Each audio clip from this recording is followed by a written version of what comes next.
Përshëndetje të gjithëve dhe mirë se erdhët në kuzhinën e Rajanës. Sot do të përgatisim së bashku një pite ose byrek me mish për iftar. Pitja ose byreku që do të përgatisim del me të vërtet shumë i butë, shumë i shkrifët, krokant nga jashtë dhe shumë i butë nga brenda.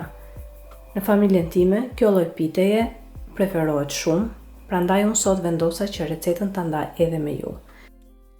Për përgatitjen e këtij byreku, në këtë rast unë kam përdorur të gatshme, por sigurisht ju petët mund t'i bëni dhe vetë, por dua që në këtë recetë t'ju tregoj një sekret se si ta përgatisni byrekun me petë të gatshme dhe që në fund fare të duket sikur e keni bërë me petë të bëra vetë. Në fillim, për përgatitjen e këtij byreku do të përgatisim mbushjen. Për mbushjen në një tigan, kemi shtuar pak vaj, unë kam shtuar 2 kokra qep mesatare të prera imët. I ka urdisim qepët derisa të fillojnë të zbuten, madje për ta ndihmuar procesin që qepët të zbuten mirë, do të shtojmë edhe pak ujë në tigan.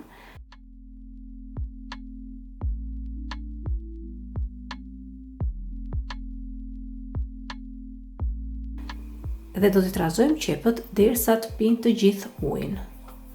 Dhe do t'i trazojmë qepët derisa në tigan të mos ketë me ujë. Në këtë pikë do të shtojmë dhe mishin e grirë. Për këtë recetë kam përdorur rreth 350 gram mish të grirë. Sasia e mishit të grirë varet shumë se sa byrek do të përgatisni në fund.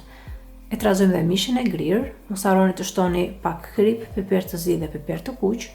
Dhe në momentin që shikoni që mishi i grirë është gatuar ashtu siç duhet, dhe në tigan nuk ka ngelur më nga lëngu që mishi ka lëshuar gjatë gatimit të tij, tani mishin e keni gati. E lëm pak që të ftohet dhe ne do të fillojmë me përgatitjen e byrekut. Për këtë recetë unë kam përdorur gjysmë pakete me petë të gatshme, pra unë total kam përdorur rreth 14 petë për përgatitjen e kësaj recete. Në fillim, për përgatitjen e byrekut, në një tas do të shtojmë një kokër vezë, do të shtojmë aty një gjysmë gote me qumësht dhe gjithashtu edhe një çerek gote me vaj. I trazojmë të gjithë përbërësit dhe masën e lëm gati. Dhe tani do të fillojmë me pjesën e petëve. Për përgatitjen e një byreku do të marrim 2 petë nga petët e gatshme, do të shtrojmë në fillim në tavolinë vetëm një petë, do ta lyejmë sipër me një furçë me masën që kemi përgatitur me qumësht, vezë dhe vaj.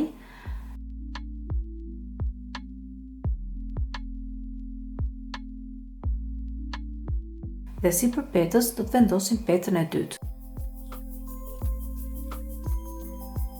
Do të veprojmë njësoj, pra do ta lyejmë sërish me furçë me masën e qumshtit. Dhe tani do të vendosim edhe mbushjen që përgatitëm me mish të grirë. Do ta bëni procesin siç e shikoni dhe në video dhe më pas petën e rrotullojmë duke formuar në këtë mënyrë një rolet të mbushur me mish të grirë. E përthyem pak byrekun, siç tregohet dhe në video, dhe vendosim në një tepsi ku kemi shtruar një letër përpjekje. Dhe kështu kemi formuar një byrek. Tani do të përgatisim edhe byrekët e tjerë. Në total me këto përbërës unë kam përgatitur 7 byrek të tillë. Procesi është i njëjtë, ju do ta shikoni dhe në video.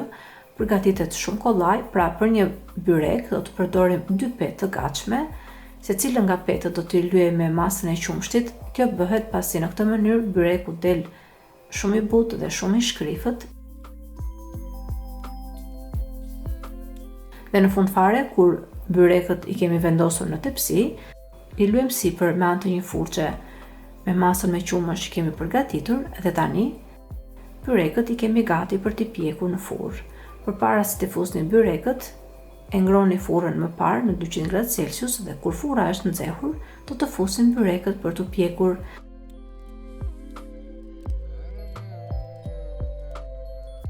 Unë këta byrek në këtë rast i kam pjekur në 200°C për të paktën 25 minuta, ose derisa të shikoni që byrekët në pjesën e tyre të sipërme kanë marrë ngjyrën e bukur të pjekjes.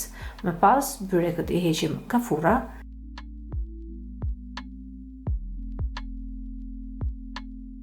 Dhe tani i keni gati për iftar për familjen tuaj. Mund të servirni kështu siç janë ose t'i prisni ato në copa, si të keni dëshirë.